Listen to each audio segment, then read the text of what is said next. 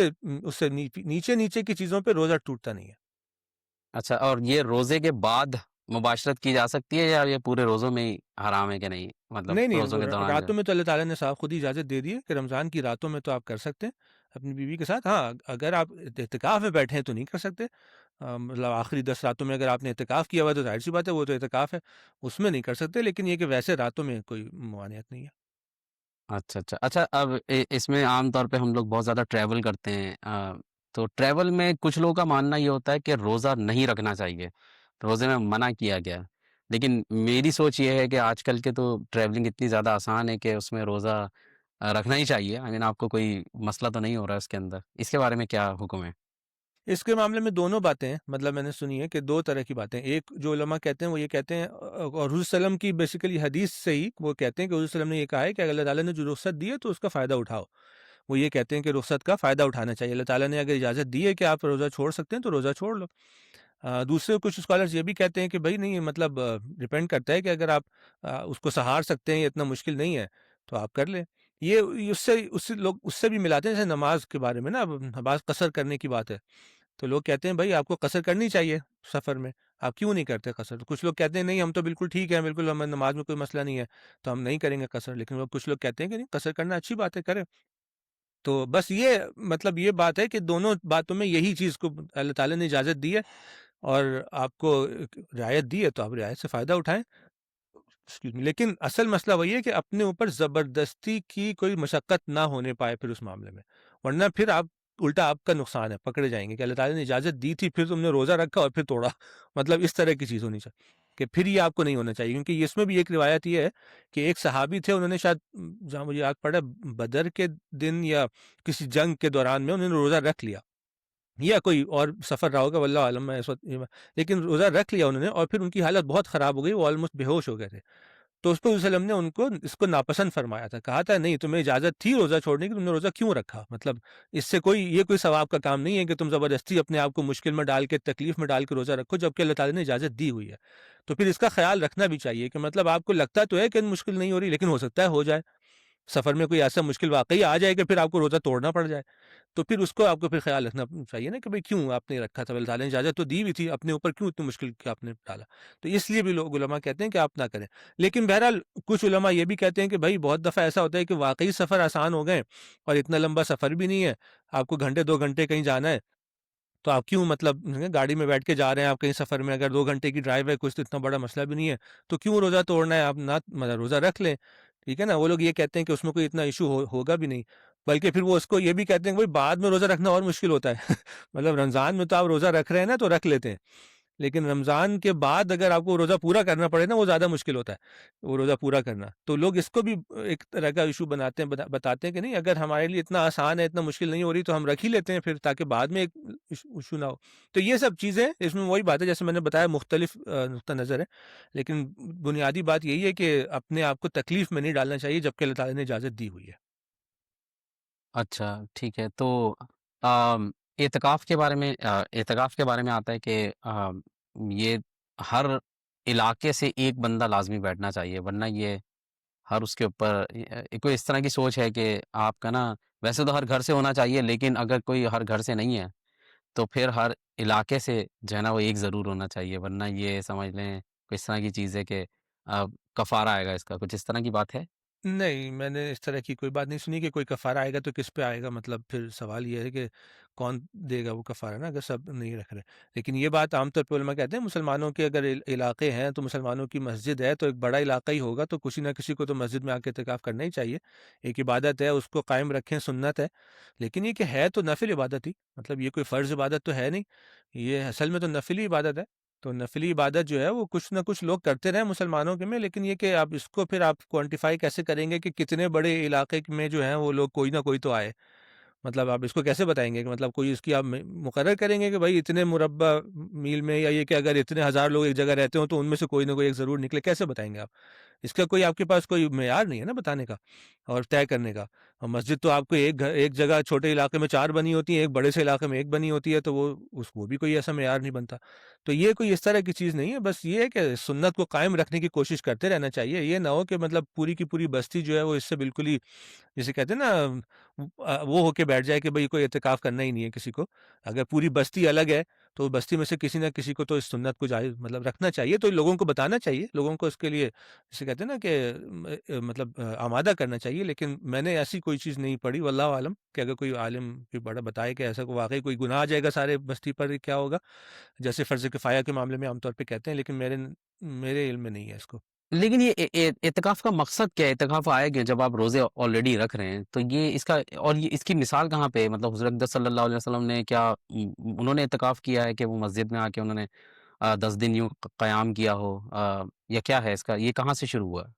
اور کس کس نے کیا ہے؟ یعنی کہ بڑے ہمارے جو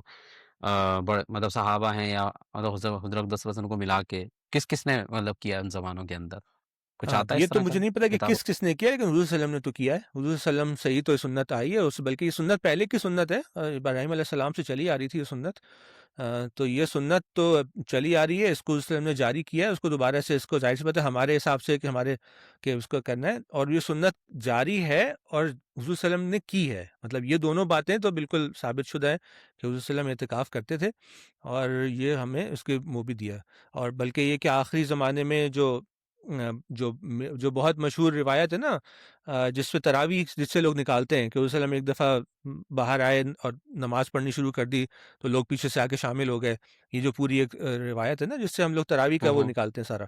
تو وہ اصل میں تھا کیا، وہ اصل میں تھا یہ کہ حضور صلی اللہ علیہ وسلم اعتکاف ہی میں بیٹھے ہوئے تھے اپنے مسجد کے اندر ہی، ایک وہ بنائی ہوئی تھی جگہ، اور تھوڑا سا اس سے نکل کے باہر آ گئے تہجد پڑھنے کے لیے، تو وہ تو اعتکاف میں ہی تھے حضور صلی اللہ علیہ وسلم، تو اور مسجد میں ہی رہتے تھے، وہ اس سے نکل کے باہر آ گئے، پردہ ہٹا کے باہر آ گئے، تو وہاں انہوں نے اپنی تہجد جیسے پڑھتے ہیں وہ پڑھنی شروع کر دی تھی، تو لوگ شامل ہو گئے تھے، تو یہ باتیں تو ہے، حضور صلی اللہ علیہ وسلم نے اعتکاف تو کیا ہے، اور اعتکاف جو ہے نا وہ اصل میں دیکھا جائے تو کیونکہ رمضان جو ہے نا ایک چیز اللہ تعالیٰ نے بتائی ہے، جیسے کہ ہم نے کہا کہ زیادہ سے زیادہ آپ کو کوشش کرنی چاہیے کہ اللہ تعالیٰ کی عبادت کریں، زیادہ سے زیادہ آپ قرآن پڑھیں، جسے کہتے ہیں نا اپنا دل اس طرف لگائیں، اللہ تعالیٰ کی طرف لگائیں، دین کو سمجھیں، دین کو قرآن کو پڑھیں، اور دنیاوی تفریحات میں کم سے کم رہیں،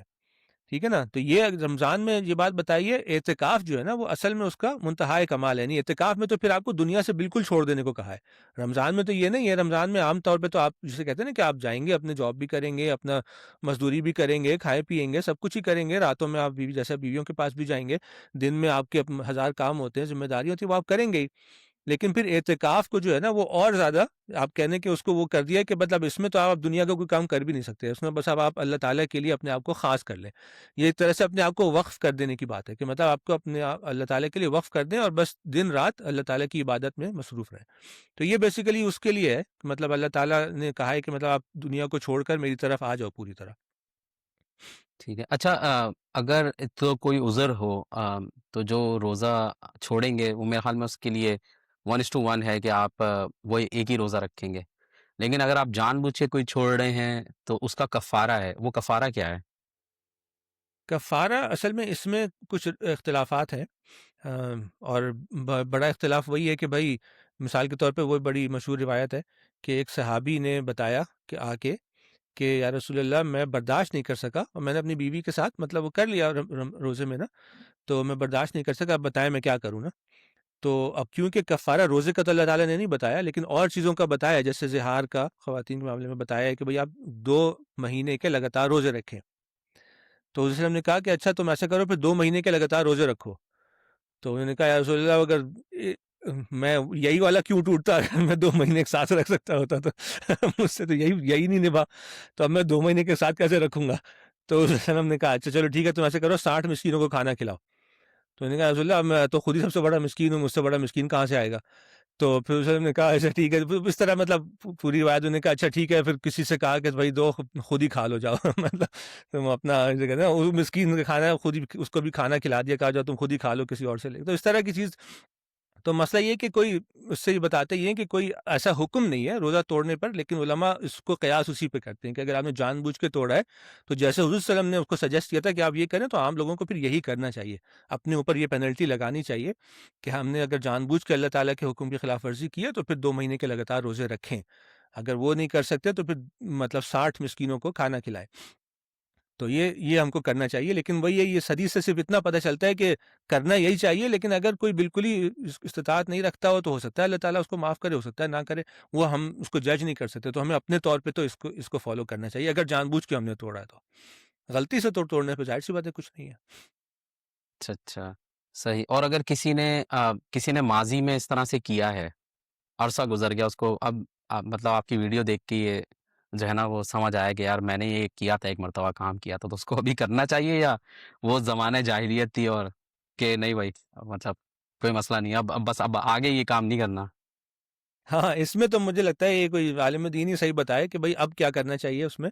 اس کے بارے میں تو ظاہر سی بات ہے صرف یہی کہہ سکتا ہوں کہ جو عام طور پہ ہمیں بتایا جاتا ہے، جیسے نمازوں کے بارے میں لوگ کہتے ہیں نا کہ بھئی اگر آپ نے زمانہ جاہلیت میں نماز نہیں پڑھی تو اب کیا کریں گے؟ کتنی ساری رہ گئی ہیں، کیا ہوا ہے؟ تو اس میں لوگ علماء جو ہیں وہ خود ہی اجتہاد کر کے بتاتے ہیں کہ بھئی اب یہ کر لو، کچھ کہتے ہیں کہ نہیں پڑھنی پڑیں گی ساری، کچھ کہتے ہیں نہیں کوئی ضرورت نہیں ہے۔ تو اس طرح کی چیزیں اس میں بھی میرے خیال سے اسی طرح کا کسی عالم دین سے پوچھیں گے تو وہ اسی طرح کا کچھ آپ کو بتائیں گے کہ آپ کو کیا کرنا چاہیے۔ اس کے بارے میں نے سنا نہیں ہے کہ مطلب اگر پیچھے آپ نے زبردستی جان بوجھ کے کچھ توڑا ہو تو مطلب وہ تو آپ کا فارابی بھی دے سکتے ہیں، وہ تو اگر ایک روزہ توڑنے کی بات ہے تب تو کوئی مسئلہ نہیں ہے، لیکن اگر آپ نے رکھا ہی نہیں ہے، بہت سالوں رمضان میں کوئی روزہ ہی نہیں رکھا، تو اب اس کا کیا کرنا چاہیے اس کے بارے میں نے نہیں سنا ہوا، وہ تو ظاہر سی بات ہے کہ کسی سے پوچھنا پڑے گا، کسی بڑے عالم سے۔ اچھا، اہل تشریح کے اندر یہ ہے کہ آپ نا مطلب جو روزہ ہے وہ اس وقت کھولو جب رات مل جائے، مطلب وہ قرآن سے اس کا وہ استدلال کرتے ہیں کہ قرآن شریف میں یہ ہے کہ رات تک اپنا روزہ پورا کرو، تو وہ کہتے ہیں کہ جو 10 منٹ ہے نا بعد کے وہ ہیں کہ سورج کی مطلب اس وقت روشنی ہوتی ہے اچھی خاصی، تو وہ اس وقت کھولتے ہیں۔ صحیح ہے غلط ہے، آپ کا کیا خیال ہے اس بارے میں؟ ہاں، نہیں اس میں تو اب کسی ہم کیا ہوتے ہیں کسی کو صحیح غلط کہنے والے، ظاہر سی بات ہے ان کے بھی اپنے علماء ہیں، ہمارے یہاں بھی اپنے علماء ہیں، لیکن یہ بات ٹھیک ہے کہ ان کا استدلال قرآن سے ہے کہ بھائی رات تک پورا کرو، تو ہمارا بھی استدلال قرآن سے ہے کہ رات تک پورا کرو۔ اب اب ڈفرینس یہ ہے کہ وہ کہتے ہیں رات ہوئی کب، رات کہیں گے کس کو ہم، یہ ڈفرینس ہے بس۔ مطلب کوئی دینی مسئلہ یہ ایسا نہیں ہے کہ مطلب کوئی وہ خلاف ورزی کر رہے ہیں یا ہم خلاف ورزی کر رہے ہیں، اصل میں جب یہ کہا گیا کہ رات تک پورا کرو تو یہ ڈفرینس یہ ہو گیا کہ بھائی رات کب ہوئی، مطلب ہم کس کو کہیں گے کہ اب رات ہو گئی ہے نا۔ تو ہمارے عام طور پہ نقطہ نظر یہ ہے کہ بھائی جب سورج غروب ہو گیا تو بس ہو گئی، مطلب اب آپ کس چیز کا انتظار کر رہے ہیں؟ ان کا یہ کہنا ہے کہ نہیں، اس وقت تک کافی روشنی ہوتی ہے، تھوڑا سا اور ڈھل جائے احتیاطاً تھوڑی-سی اور رات ڈھل جائے تو پھر کھولیں تو رات آپ اس کو کہہ سکتے ہیں، ورنہ اس وقت تو یہ ایک اختلاف اس بات کا ہے، اس کو متعین کرنے کا اختلاف ہے کہ رات ہوئی کب نا؟ تو ہمارے یہاں یہ نقطہ سمجھا جو مجھے بھی ظاہر سی بات ہے زیادہ مناسب لگتا ہے کہ بھئی ایک واضح چیز آ گئی سامنے کہ سورج چلا گیا، سورج غروب ہو گیا، تو بس اب ہو گئی رات۔ کیونکہ اس کے بعد تو پھر آپ کا 10 منٹ، 12 منٹ، 15 منٹ پھر تو آپ کیا فیصلہ کریں گے، کیسے کریں گے؟ رات کتنی ہونی چاہیے، اندھیرا کتنا چھانا چاہیے، یہ تو پھر بہت زیادہ جسے کہتے ہیں نا خود ہی ایک مسئلہ ہو جاتا ہے کہ اس کو آپ کیسے ڈیسائیڈ کریں گے کہ کتنی رات ہونی چاہیے، کتنا اندھیرا ہونا چاہیے۔ تو اس معاملے میں زیادہ واضح بات یہی معلوم ہوتی ہے کہ بس سورج چلا گیا تو بس اب ہو گئی رات۔ اچھا اب ہمارے بھی جو علماء ہیں ان کا اس بارے میں کہنا یہ ہے کہ جو تراویح ہے وہ ایک بدعت تو ہے، لیکن وہ کہتے ہیں یہ احسن بدعت ہے یہ، ٹھیک ہے نا؟ آ، تو اس کے بارے میں کیا ہے کہ تراویح جو ہے وہی مطلب اس کو پڑھنا اور کچھ اس میں کیا ہے چونکہ اس میں بھی ٹھیک ٹھاک اختلاف ہوا ہوا ہے کہ 20 رکعتیں پڑھو، 8 رکعتیں پڑھو،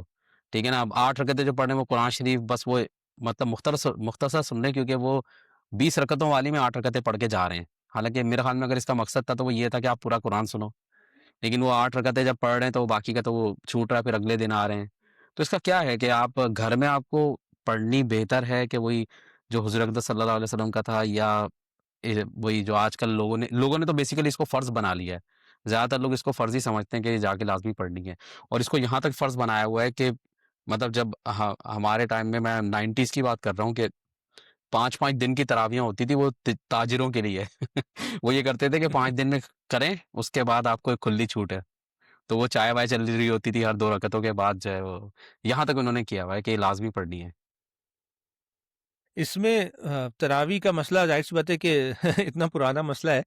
پہلی بات تو یہ کہ بدعت تو کوئی نہیں کہتا، مطلب ہاں اہل تشیع کہتے ہیں اس کو بدعت کیونکہ حضرت عمر کے زمانے میں سٹارٹ ہوئی ہے۔ لیکن یہ کہ وہ ہمارے عام طور پہ جو بدعت کا لفظ استعمال ہوا ہے وہ اس کو اس معنی میں لیتے نہیں ہیں، وہ اس کو لٹرل معنی میں لیتے ہیں۔ ایک تو بدعت کا اصطلاحی مفہوم ہوتا ہے نا جو اس چیز کے لیے کہا جاتا ہے جو دین میں بالکل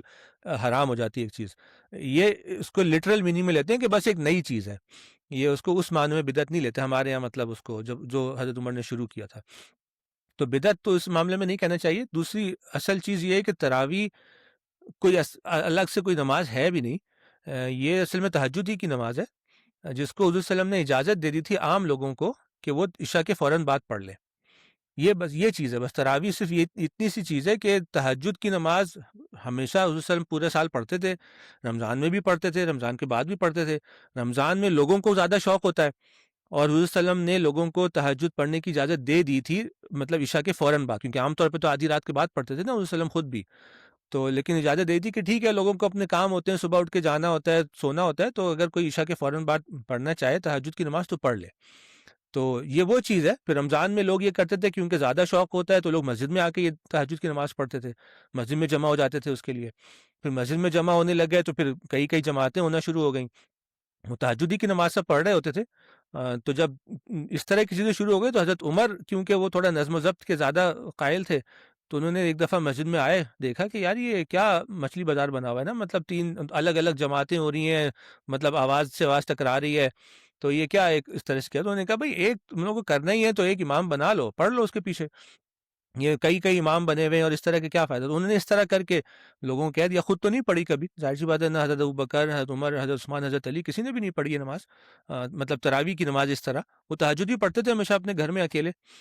وہ تہجد ظاہر سی بات ہے احسن یہی ہے کہ اپنے گھر میں اکیلے پڑھی جائے، لیکن رمضان میں لوگوں کا ذوق و شوق ہوتا ہے تو لوگ پڑھتے تھے آ کے، پھر بعد میں صحابہ کرام نے آ کے پڑھنی شروع کی، بہت سے لوگوں نے مسجد میں پڑھنی شروع کی، تو بس وہ ایک چل پڑی چیز۔ اصل میں تہجد ہی کی نماز ہے، کوئی الگ نماز بھی نہیں ہے، تہجد کی نماز جتنی ہے وہ حضور صلی اللہ علیہ وسلم نے جو ہے وہ زیادہ سے زیادہ 11 رکعتیں پڑھی ہیں تہجد کی، تو لیکن یہ کہ اس کو منع بھی نہیں کیا کہ اس سے زیادہ نہیں پڑھ سکتے، کیونکہ تہجد کی نماز ہے، نفل نماز ہے، جتنی پڑھنا چاہیں آپ پڑھیں، تو وہ اس لیے اس میں کوئی ایسا بڑا مسئلہ پیدا نہیں ہوا، وہ بنا لیا گیا بعد میں، کافی اس معاملے میں اختلافات پیدا کر لیے گئے ہیں کہ نہیں بھائی 20 ہونا لازمی ہے، اور یہ کچھ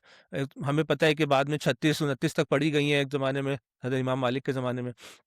کم بھی ہے زیادہ بھی، تو یہ تہجد کی نماز ہے، تہجد کی نماز حضور صلی اللہ علیہ وسلم نے زیادہ سے زیادہ 11 رکعت پڑھی ہے، منع نہیں کیا، اور آپ اس سے زیادہ بھی پڑھ سکتے ہیں، تو لوگوں نے زیادہ پڑھ لی، کیونکہ اس میں یہ ہوتا ہے، کوشش یہ ہوتی ہے کہ بھائی، بلکہ ہوا بھی اس کی وجہ بھی لوگ بتاتے ہیں کہ بھائی اگر پہلے انہوں نے شروع کیا 11 رکعت ہی شروع کی تھی،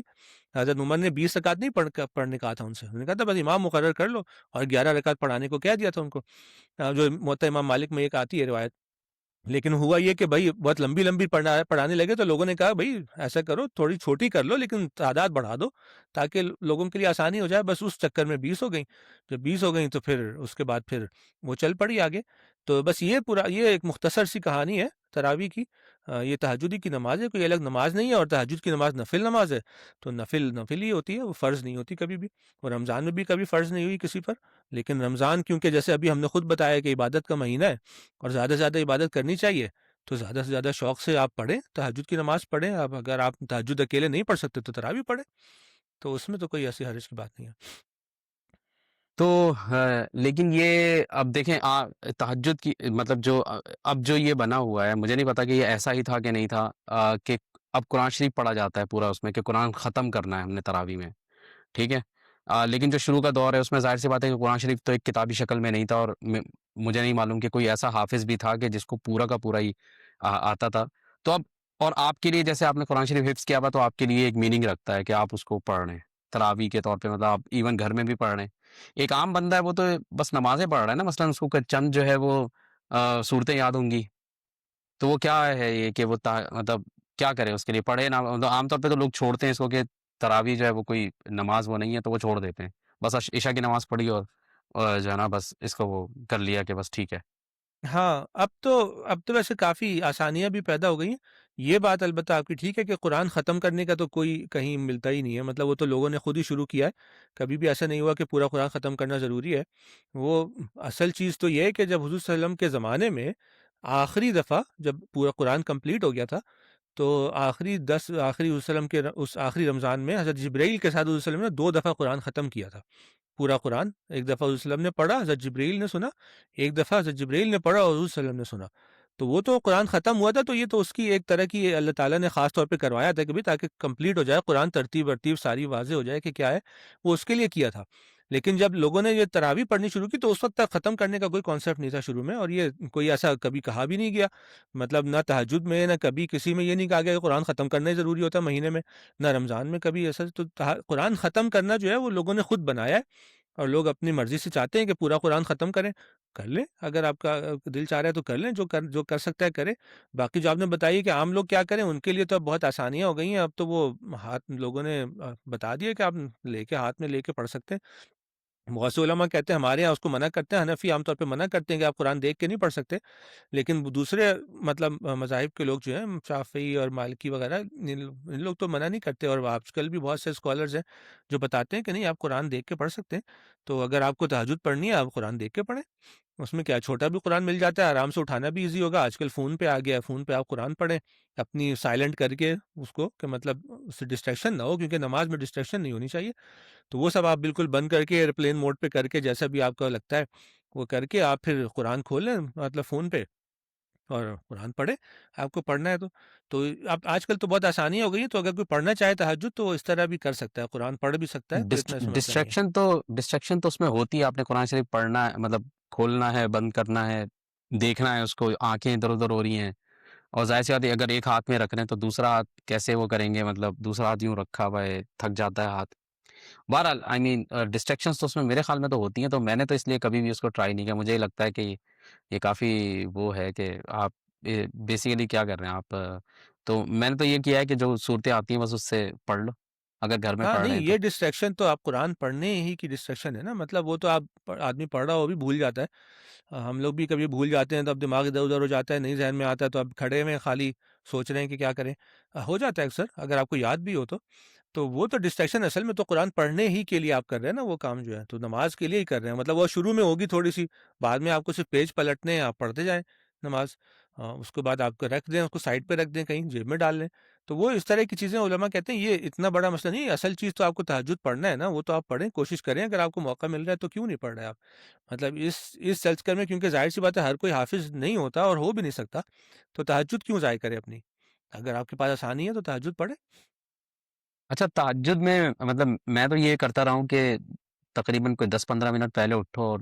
4 کم سے کم کوشش کرو، کبھی کبھی ایسا تھا ٹائم مطلب تھوڑا دیر ہو گئی تو 2 رکعت بھی پڑھ لی بس نفل، مطلب یہ میں اس کے علاوہ بول رہا ہوں، یعنی کہ تراویح پڑھ لی،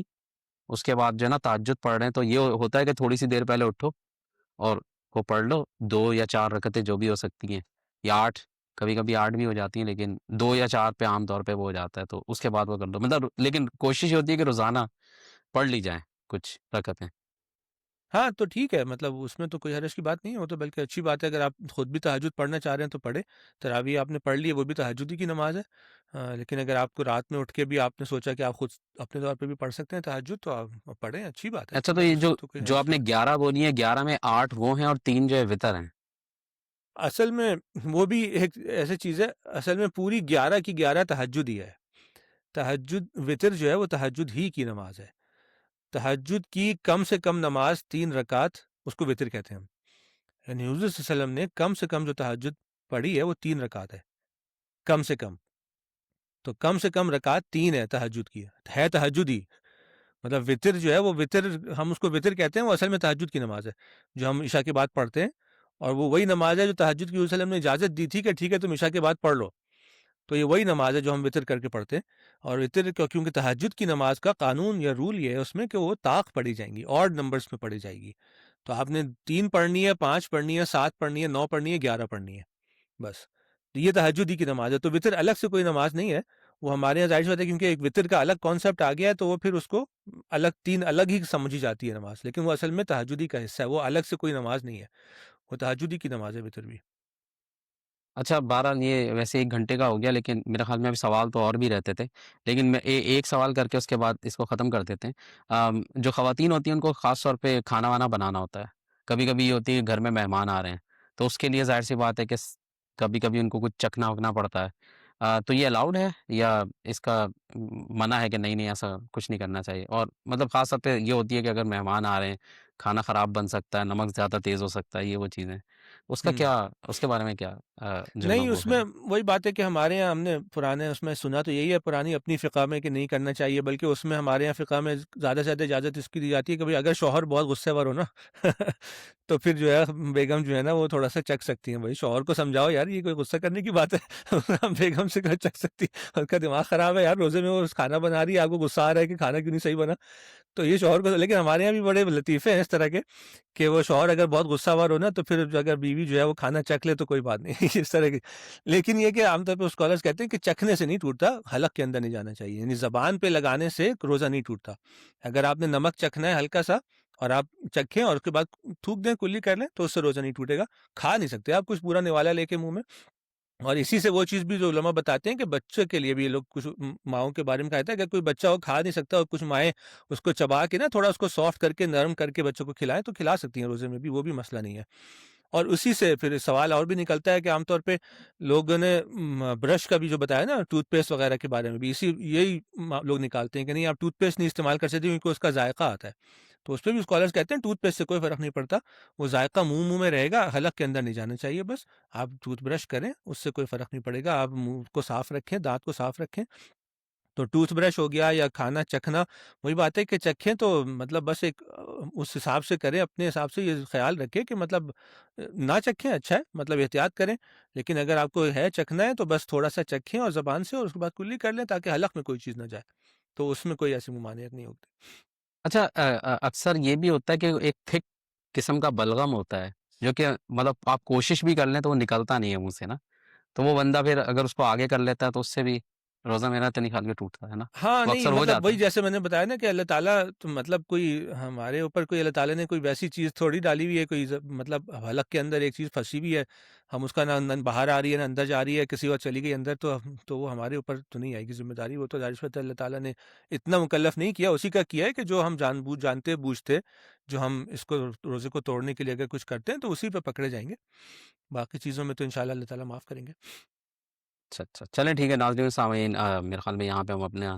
اس ویڈیو کو ختم کرتے ہیں۔ میں نے پوری کوشش کی کہ زیادہ سے زیادہ سوالات یہاں پہ لا سکوں اور اس کو ڈسکس کر سکیں، لیکن اگر کچھ سوالات رہ گئے اور آپ کے ذہن میں تو کامنٹ میں پوچھ لیجیے گا، ان شاء اللہ تعالیٰ دوسری ویڈیو کے ساتھ حاضر ہوں گے۔ اللہ حافظ۔